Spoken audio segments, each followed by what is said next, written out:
ஓம் அமிர்தேஸ்வரியை நமக நம சிவாயா.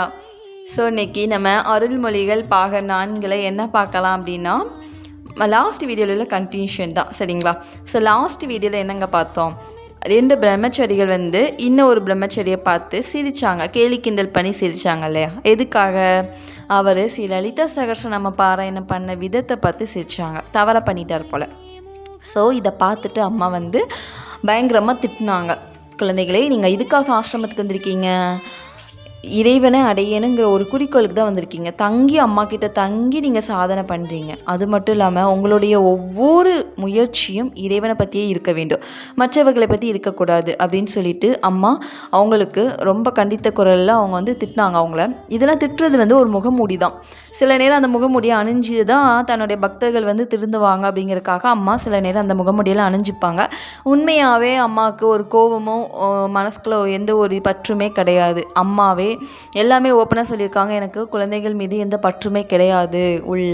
வெளியில் குழந்தைங்க கிட்ட பற்று வச்சுருக்கிற மாதிரி கோபமாக இருக்கிற மாதிரி அம்மா செயல்படுவேன், ஆனால் அம்மா கிட்ட உண்மையாகவே எந்த இதுவும் கிடையாது அப்படின்னு சொல்லியிருந்தாங்க. ஸோ அது மட்டும் இல்லாமல் அம்மா சின்ன வயசில் ரொம்ப கஷ்டப்பட்டேன், அது எதுக்குமே அம்மா துக்கப்படலை. கஷ்டம் மீன்ஸ் அம்மா நீங்கள் என்ன சொல்கிறாங்க, அம்மாவுடைய அண்ணன் அம்மாவை கொலை பண்ண வந்தாங்க, அப்போவுமே அம்மா கவலைப்படலை. அது மட்டும் இல்லாமல் அம்மாவுடைய வீட்டில் உள்ளவங்களே அம்மாவை ரொம்ப டார்ச்சர் பண்ணாங்க. ஸோ அதுக்கும் அம்மா துக்கப்படலை. ஊரில் உள்ளவங்க எல்லாருமே அம்மாவை ரொம்ப சேர்ந்து அவதூறாக பேசினாங்க. அப்போவும் அம்மா எந்த இதுக்கும் காது கொடுத்து பேச்சுக்கு இடம் கொடுக்கல. அப்போது இதெல்லாம் அம்மாவுக்கு ஒரு பெரிய கஷ்டமே இல்லை. ஆனால் இன்றைக்கி என்னோடய குழந்தைங்க பிறரை பார்த்து கேலி பண்ணி சிரிக்கிறது அம்மாவுக்கு ரொம்ப கஷ்டமாக இருக்குதுன்னு சொல்லிட்டு அம்மா ரொம்ப மிகுந்த மனவேதனைப்பட்டாங்களாம். ஏன்னா அம்மாவுடைய குழந்தைங்களை அம்மா எப்படி வளர்க்குறாங்க தெரியுமா, அப்படி நல்ல அம்மாவை மாதிரியே வளர்க்கணும்னு ஆசைப்பட்றாங்க. ஆனால் குழந்தைங்க எப்படி இருக்காங்க, அடுத்தவங்கள பார்த்து சிரிச்சிட்டாங்கன்னா அம்மாவால் தாங்க முடியலை. அதுவும் ஆசிரமத்தில் இருக்கிறவங்க நீங்கள் இப்படி பண்ணலாமா அப்படிங்கிற மாதிரி அம்மா கேட்டிருந்தாங்க இல்லையா? ஸோ இது அவங்களுக்கு மட்டும் கிடையாது, நம்மளுக்கும் தான். நம்மளும் பிறரை பார்த்து சிரிக்கக்கூடாது. அதுக்கு முன்னாடி நம்மளுடைய தவறுகளை பார்த்துட்டோம் அப்படின்னா இங்கே பிறரை பார்க்க வேண்டிய அவசியமே வராது அப்படின்னாங்க. ஸோ அதோடு நேற்று பார்த்தோம் லாஸ்ட் வீடியோவில். அதுக்கப்புறம் நீ ஸ்டார்டிங்கில் தான் கொஞ்சம் கொஞ்சமாவது நீ போராடுவ, இந்த போராட்டம் நாளடைவில் இல்லாமல் போயிடும். அதனால் உனக்கு எல்லாத்தையுமே நீ இயல்பாக பார்க்க வேண்டிய சூழ்நிலை வரும். அதனால் கொஞ்சம் கஷ்டப்படு, ஸ்ரத்தையோடு நீ வேலை பண்ண அப்படின்னாங்க. ஸோ இன்றைக்கி என்ன சொல்கிறாங்கன்னு பார்க்கலாமா வாங்க. அம்மா சிறிது நேரம் பேசுவதை நிறுத்திவிட்டு அனைவரையும் கனிவோடு பார்த்தார். அம்மா குணத்தையும் அறிவின் திறத்தையும் வியந்தபடி உன்னிப்பாக அம்மாவை பார்த்து கொண்டிருந்தார்கள். இவர்களில் பெரும்பாலோர் அம்மாவிடம் துறவ வாழ்க்கையை மேற்கொள்வதற்கு முன் கல்லூரியில் அறிவியல், தொழில்நுட்பம், கலை போன்ற படிப்புகளில் முன்னணியில் இருந்தவர்கள்.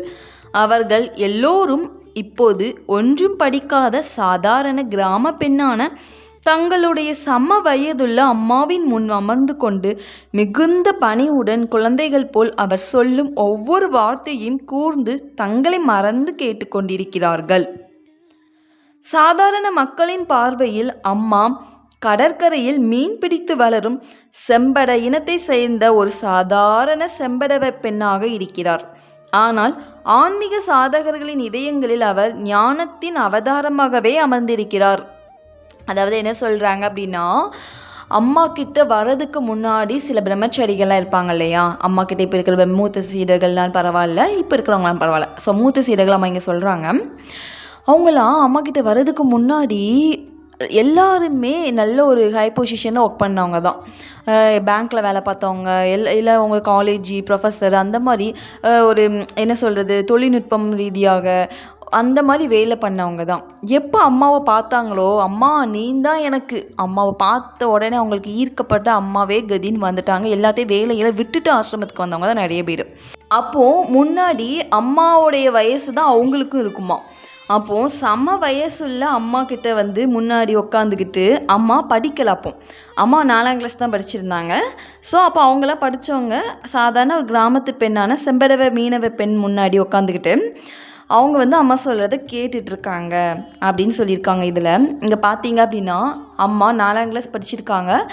அம்மாவுக்கு உலகத்தில் உள்ள எல்லா மொழிகளும் தெரியும். ஏன்னா அம்மாவுக்கு வந்து அம்மா வந்து கடவுள், அவங்க படிக்கணும்னு அவசியம்லாம் கிடையாது. அம்மா இந்த உலகத்தையே படைச்சவங்க. ஸோ அப்போ அவங்களுக்கு வந்து அவங்க ஞானத்தின் அவதாரமாகவே இருக்காங்க இல்லையா? அதனால் அவங்க சொல்கிறத அந்த பிரம்மச்சாரிகள் எல்லாருமே காது கொடுத்து கேட்டுட்டு இருப்பாங்களாம். அப்போது அம்மா பேசுகிறாங்க மறுபடியும். இன்று பிற்பகல் 2 பேர் ஒரு மகனின் பலவீனத்தை கேலி செய்து சிரிப்பதை கண்டேன். குழந்தைகளே, மற்றவர்களை கேலி செய்வதற்கு முன் உங்களையும் உங்களுடைய சிந்தனைகளையும் உங்கள் சொந்த செயல்களையும் கூர்ந்து கவனியுங்கள். உங்களுடைய சொந்த தவறுகளையும் குற்றங்களையும் கவனித்து பாருங்கள். அவைகளை பற்றி எச்சரிக்கையுடன் இருங்கள். இதை உங்கள் உண்மை உணர்வோடு செய்தால் பிறரிடம் குற்றம் கண்டுபிடிக்க மாட்டீர்கள். ஏனென்றால் உங்களுடைய மனமே குற்றங்களும் குறைகளும் தவறுகளும் நிறைந்து மற்றவர்களின் மனதை விட ஒரு பெரும் குப்பை கூடையாக இருப்பதை நீங்கள் காண்பீர்கள். பிறகு மற்றவர்களை குறித்து கேலி பேசி சிரிக்க மாட்டீர்கள். கண்டிப்பாக நம்மளுடைய குற்றங்குறைகளை நம்ம வந்து கொஞ்சம் அனலைஸ் பண்ணோம் அப்படின்னா அடுத்தவங்க இதை பார்க்க மாட்டோம். அடுத்தவங்களுடைய குற்றக்குறைகளை வந்து நம்ம பார்க்க மாட்டோம். நம்மளோடயதை எங்கள் குப்பை நிறைய சேர்ந்துருச்சு, எப்படி அடுத்தவங்க இதை பார்ப்போம்? நம்மளோடயதை க்ளீன் பண்ண தானே பார்ப்போம். அதனால் ஃபஸ்ட்டு நீ இதை பாரு, நீ இங்கே வந்து முழு வடிவமெல்லாம் ஆகலை அடுத்தவங்கள பார்க்குறதுக்கு அப்படின்னு அம்மா சொல்கிறாங்க. ஏன்னா இங்கே நம்மளுடைய செயல்கள் எப்படி இருக்குது, நம்மளுடைய கண்ணோட்டம் எப்படி இருக்குது, நம்மளுடைய மனசு எப்படி இருக்குது, அடுத்தவங்கள பற்றி யோசிக்குதா, நம்மளை பற்றி யோசிக்குதா, இறைவனை பற்றி யோசிக்குதா, ஒவ்வொரு வினாடியுமே சாட்சி பாவத்தோடு இருந்து நீங்கள் வந்து அந்த இதை அனலைஸ் பண்ணணும், அறியணும், ஆராய்ச்சி பண்ணணும், வேடிக்கை பார்க்கணுன்னு சொல்லுவாங்க. எதை? மனதை. ஸோ சாட்சி பாவம் அப்படின்னா மனது, எண்ணம், உடல், இதுதான் என்னது இந்த உடலாக சொல்கிறது. அது மட்டும் இல்லாமல் இந்த ஆன்மா இருக்கு இல்லையா, அதுதான் சாட்சி பாவம். ஸோ அந்த சாட்சிங்கிறது மற்றது எல்லாமே கவனிக்கணும். நம்ம என்ன பண்ணுறோம், இன்னைக்கு அடுத்தவங்கள பார்த்தோமா, இல்லை, ஓகே. நம்மளை பார்த்தோமா, அதுவும் இல்லை, ஓகே. இறைவனை பற்றி சிந்திச்சோமா, வெரி குட். அப்போது நம்மளே நம்ம அனலைஸ் பண்ணணும் டெய்லியுமே. நம்ம அடுத்தவங்கள பார்த்தோமா, இல்லை நம்மளுடைய எண்ணோட்டங்கள் வந்து நம்மளை சுற்றி வேறு ஏதாச்சும் யோசிச்சுட்ருக்கா, இல்லை நம்ம இறைவனை பற்றியே யோசிக்குதான்னு பார்க்கணும். ஸோ இதை வந்து நம்ம எப்போவுமே ஒரு சாட்சி பாவத்தில் விழிப்புணர்வோடு இருந்து அனலைஸ் பண்ணணும். அது மட்டும் இல்லாமல் இறை சிந்தனைகள் அதிகமாக இருக்கணும் அப்படின்னு சொல்லியிருக்காங்க. அடுத்து, பிறருடைய இயலாமைகளை குறைகளை கண்டு கேலி செய்து சிரிப்பது மிக மிக கீழ்த்தரமான செயலாகும். நீங்கள் மற்றவர் குறைகளை கண்டு சிரிக்காதீர்கள். வேண்டுமானால் உங்களுடைய சொந்த குற்றங்குறைகளை கண்டு, உங்களுடைய பலவீனத்தை கண்டு, உங்களுடைய முட்டாள்தனத்தை கண்டு சிரியுங்கள். அப்படி உனக்கு சிரிக்கணும்னு தோணுச்சுன்னா உன்னை பற்றி நீ சிரிச்சிக்கோ, அப்படியாட்டு நீ திருந்திரியான்னு பாரு. ஏன்னா நீ மற்றவங்கள பார்த்து சிரிக்கிறதுக்கு உன்னை பார்த்து சிரிச்ச அப்படின்னா கண்டிப்பாக நீ திருந்திடுவ அப்படின்னு நீங்கள் சொல்கிறாங்க. உங்களுடைய முட்டாள்தனத்தை கண்டு சிரியுங்கள். அது மற்றவர்களின் குற்றங்குறைகளை கண்டு சிரிப்பதை விட மிக மேலானது. உங்கள் குறைகளை கண்டு சிரிக்கும் திறமையை நீங்கள் பெறுவதன் மூலம் குறைந்தபட்சம் நீங்கள் உங்களிடம் இருக்க மட்டமான குணங்களை, கீழான கேவலமான இயல்புகளை உணர்ந்தவர்கள் ஆகிறீர்கள். உங்களுடைய இந்த கீழான குணங்களை கண்டு சிரிப்பதன் மூலம் நீங்கள் படிப்படியாக பேரானந்தத்தை பெற்று சிரிக்கும் நிலைக்கு உயரக்கூடிய தகுதி உள்ளவர்களாக ஆகிறீர்கள். பார்த்தீங்களா, நம்மளுடைய கேவலமான கீழான இயல்புகளை நம்ம உணர்ந்துட்டோம் அப்படின்னா கண்டிப்பாக நம்ம படிப்படியாக அந்த பேரானந்தத்தை, அதாவது அம்மா அந்த பேரானந்த சம்டைம்ஸ் இந்த இது பண்ணுவாங்களே, பரவச நிலைக்கு போவாங்க இல்லையா. ஸோ நம்மளுடைய குற்றத்தை டெய்லியுமே அனலைஸ் பண்ணணும். அப்போ இங்கே இறைவனை நினைக்கிறோமா, இல்லை, அப்போது அதை ஒவ்வொரு நிமிஷமும் அவங்க இங்கே சொல்கிறது இதுதான், இறைவனை நினைக்கணும். அது மட்டும் இல்லாமல் உன்னையே நீ அனலைஸ் பண்ணிக்கோ, திருத்திக்கோ. படிப்படியாக நீ திருத்திட்ட அப்படின்னா அந்த பேரானந்தத்தை நீ ரசிக்கலாம், சிரிக்கலாம். அப்படி அந்த உயர்வு நிலைக்கு நீ போகக்கூடிய தகுதி உடையவர்களாக ஆயிடுவீங்க அப்படின்னு சொல்கிறாங்க. அல்லது அதை நெருங்காவது செய்வீங்க. நம்மளுடைய குறைகளை டெய்லியுமே சரி பண்ணிட்டு வரோம் அப்படின்னா நம்ம வந்து ரொம்ப ஒரு என்ன சொல்கிறது, உச்சக்கட்டத்துக்கு போயிட்டுருக்கோம் அப்படின்னு அர்த்தம். ஓகேவா? உச்சக்கட்டம்னா ஏன்னா நம்ம சரியாகிட்டே தானே இருக்கோம், அம்மாவே மாறிட்டுருக்கோம் இல்லையா எல்லா விஷயத்துலையுமே. இங்கே வந்து பிறரை குறை சொல்கிறதுன்னு விட எல்லா இதுவுமே பொருந்தும். இங்கே அம்மாவே மாறணும் அப்படின்னா நம்ம வந்து அதுக்கு நம்மளுடைய குறைகளை டெய்லியுமே நோட் பண்ணிவிட்டு அதை சரி பண்ணுறதுக்கு முயற்சி பண்ணணும் அப்படின்னு சொல்லியிருக்காங்க. இதில் நீங்கள் உங்கள் சாதனைகளில் முன்னேறுகிறீர்கள் என்பதற்கான நல்ல அடையாளம் உங்கள் அறியாமே உணர்ந்து கொள்ள ஆரம்பித்து விட்டீர்களே. ஆனால் அதன் பிறகு குருவுக்கு உங்கள் மீது செயல்படுவது உங்களை செம்மைப்படுத்துவது சுலபமாக இருக்கும். அப்போது நம்மளுடைய அறியாமையெல்லாம் சரி பண்ணிட்டோம் அப்படின்னா குருவுக்கு வந்து நம்மளை ஈஸியாகவே சுலபமாகவே நம்மளை வந்து ஹேண்டில் பண்ணுவாங்களாம். செம்மைப்படுத்தி அந்த உள்ள ஆத்மாவெல்லாம் தூய்மைப்படுத்தி நம்மளுடைய அழுக்கு அகங்காரத்தெல்லாம் க்ளீன் பண்ணுறதுக்கு அவங்களுக்கு ஈஸியாக இருக்குமா. ஏன்னா நம்மளுடைய அறியாமை நம்ம உணர்ந்துட்டோம் அப்படின்னா. ஏன்னா உணரணும் அப்படின்னா கொஞ்சம் ஞானம் வரணும்.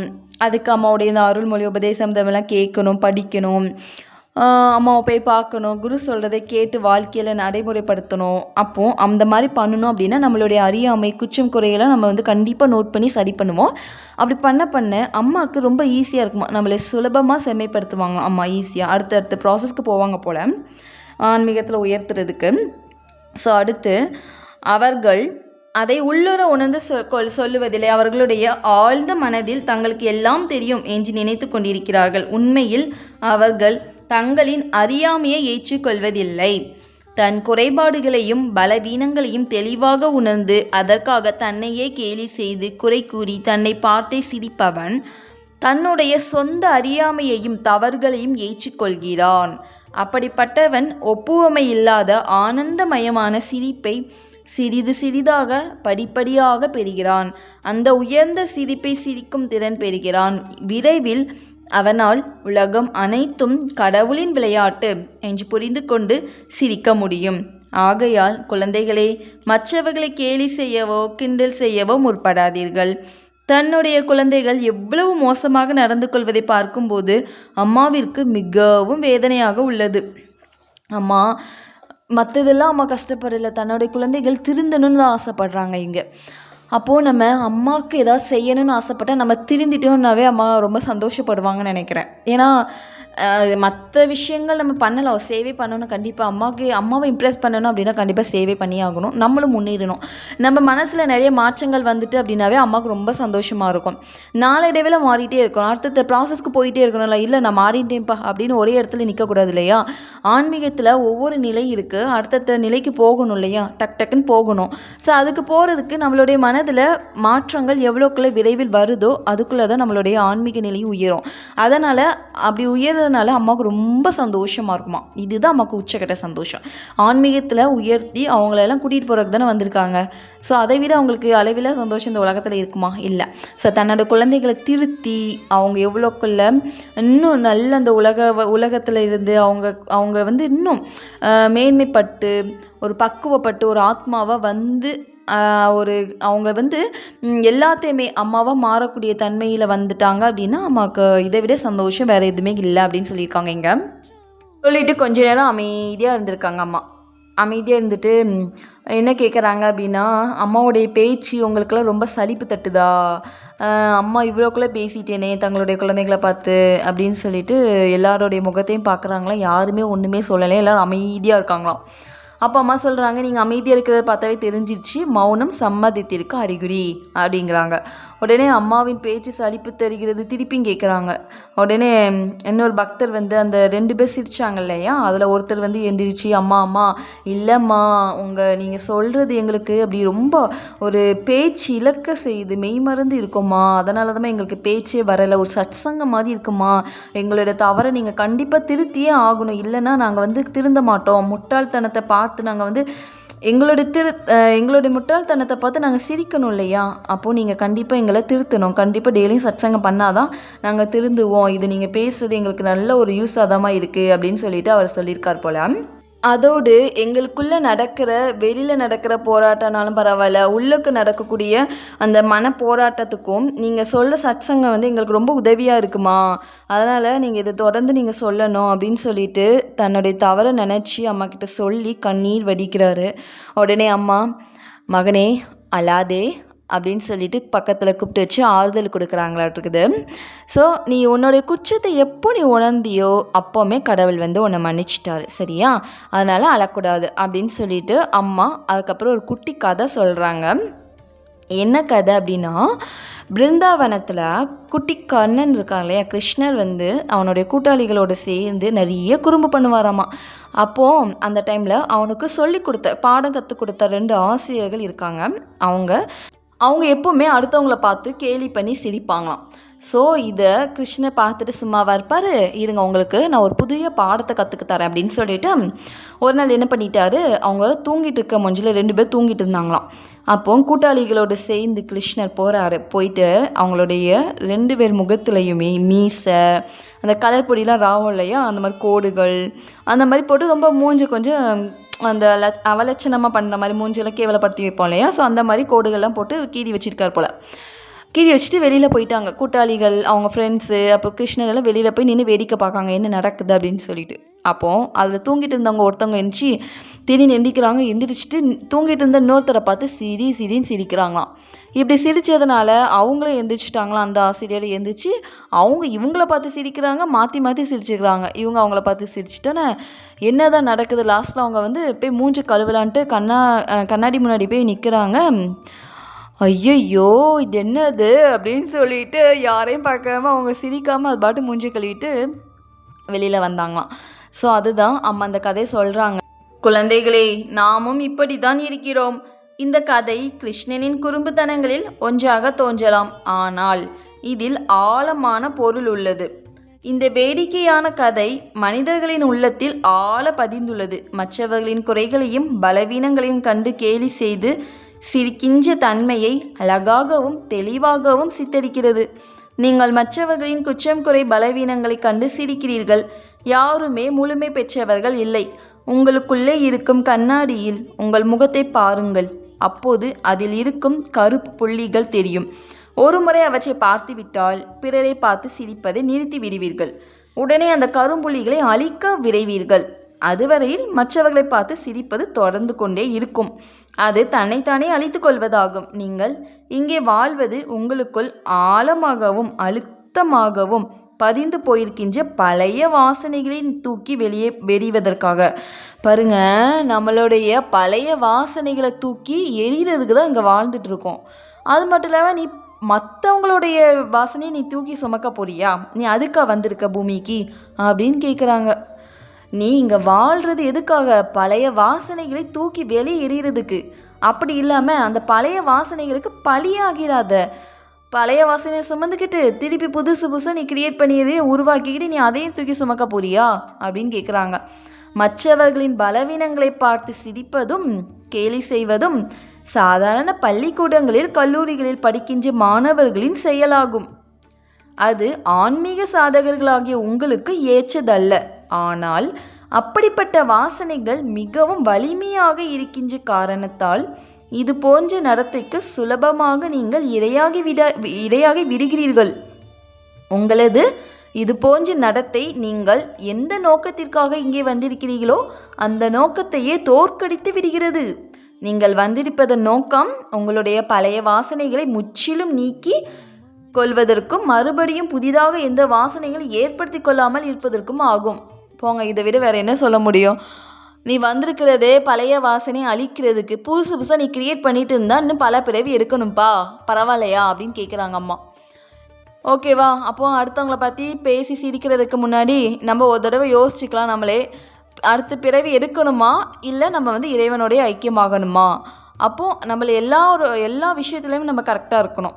ஒவ்வொரு நிமிஷமும் நம்ம விழிப்புணர்வோடு இருந்து சாட்சி பாவத்தில் இருந்து நம்மளோட மனசை ஆனால் வேடிக்கை பார்க்கணும் அப்படிங்கிற சொல்கிறாங்க. ஸோ புதுசாக நீ எந்த வாசனையும் க்ரியேட் பண்ணாத, இருக்கிற வாசனையை அழிக்கிறதுக்கு முற்படு. அப்போ நீ உனக்குள்ளே தான் தேடுதல் ஆரம்பிக்கணும், உன்னுடைய ஆத்மா கிட்ட தான் நீ பேசணும் அப்படிங்கிற அம்மா தெளிவாக சொல்கிறாங்க. இதை விட எப்படி சொல்ல முடியும்? திடீரென்று அம்மாவின் முகத்தோற்றம் மாறியது. முகத்தில் ஆழ்ந்த இரக்க உணர்வோடு மனதை உருக்கும் குரலில், குழந்தைகளே, புது வாசனைகளை சேர்த்து கொள்ளாதீர்கள். பார்த்தீங்களா, அம்மா பழைய வாசனையை அழிக்கிறதுக்கு இங்கே போராடுறாங்க. இங்கே பாரு, நீ வந்ததே உன்னுடைய பழைய வாசனை நீக்கிறதுக்கு தான். நீ புது வாசனையை தயவு செய்து உருவாக்கிறாத, அந்த எண்ணத்துக்கு இடம் கொடுத்துறாதடா செல்லமே அப்படின்னு சொல்லிட்டு அம்மா ரொம்ப கவலைப்படுறாங்க.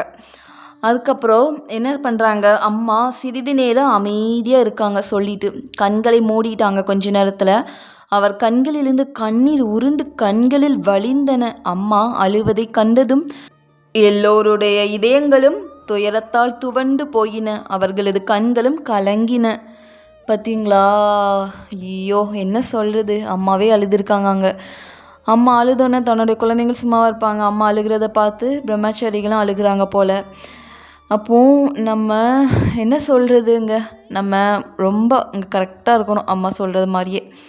பழைய வாசனைகளை சுமந்துட்டு இருக்காமல் இருக்கிற வாசனைகள் நீக்கிறதுக்கு தான் நம்ம இங்கே வந்திருக்கோம். ஸோ அதனால் எவ்வளோக்குள்ளே முடியுமோ அவ்வளோக்குள்ளே பழைய வாசனைகளை நம்ம நீக்கிறதுக்கு நிறைய தியானம் பண்ணலாம், இறை சிந்தனையில் இருக்கலாம், நாம ஜெபம் சொல்லலாம். ஸோ இப்படி சொல்கிறதுனால பழைய வாசனைகள் எல்லாமே நீங்கும்.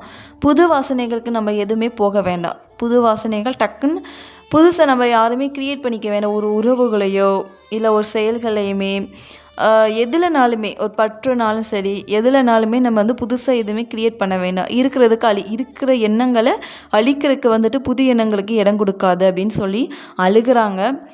அப்புறம் அந்த கிராமம் முழுவதுமே அம்மாவுக்கு எதிராக இருந்த போது கூட அம்மா துக்கப்படலை. அம்மாவின் குடும்பம் முழுவதுமே அம்மாவுக்கு எதிரான போதும் அம்மா துக்கப்படவில்லை. அம்மாவின் நடத்தையை பற்றி நாத்திகர்களும் நம்பிக்கையற்றவர்களும் கேவலமான அவதூறுகளை பரப்பிய போதும் அம்மா துக்கப்படவில்லை.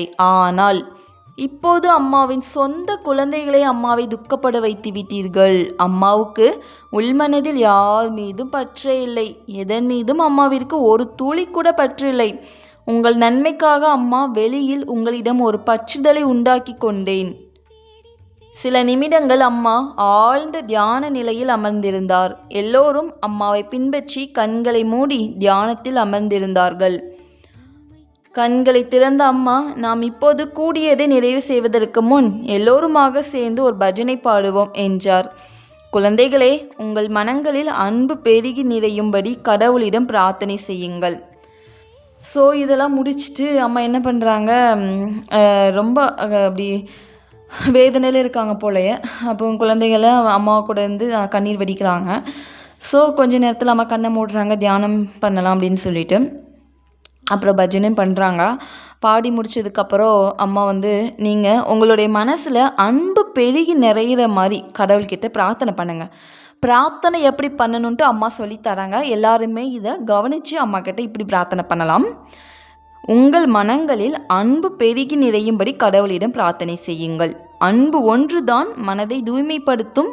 அன்பு மனதில் பெருக்கெடுத்து ஓடுவதற்கு தடையாக உள்ள அனைத்தையும் நீக்கும்படி பிரார்த்தனை செய்யணுமா.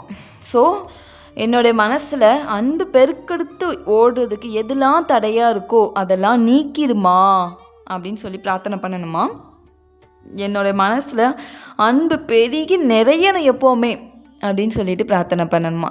ஸோ நம்மளுடைய பிரார்த்தனைகளை அம்மாவே சொல்லித்தராங்க. அப்படி பிரார்த்தனை பண்ணணும் அப்படின்னா கண்டிப்பாக நம்மளுடைய மனசில் உள்ள அழுக்கெல்லாம் நீங்கும். அதனால் எப்போவுமே அம்மா கிட்ட அன்பு நிறைஞ்சு வழியணுமா எங்களுடைய எல்லார் இதயங்களிலும் அப்படின்னு சொல்லிட்டு பிரார்த்தனை பண்ணிக்கலாம். அம்மா ப்ளீஸ் எல்லாத்துக்குமே அவங்கவுங்க இதயங்களில் அன்பு நிறைஞ்சு வழியணும். உங்களுடைய அன்பு அங்கே இருக்கணும் எல்லாருடைய இதயங்களிலுமே. அதுக்கு நீந்தாம்மா இப்போ எல்லாத்துக்குமே அருள் புரியணும். ப்ளீஸ்மா காப்பாற்று.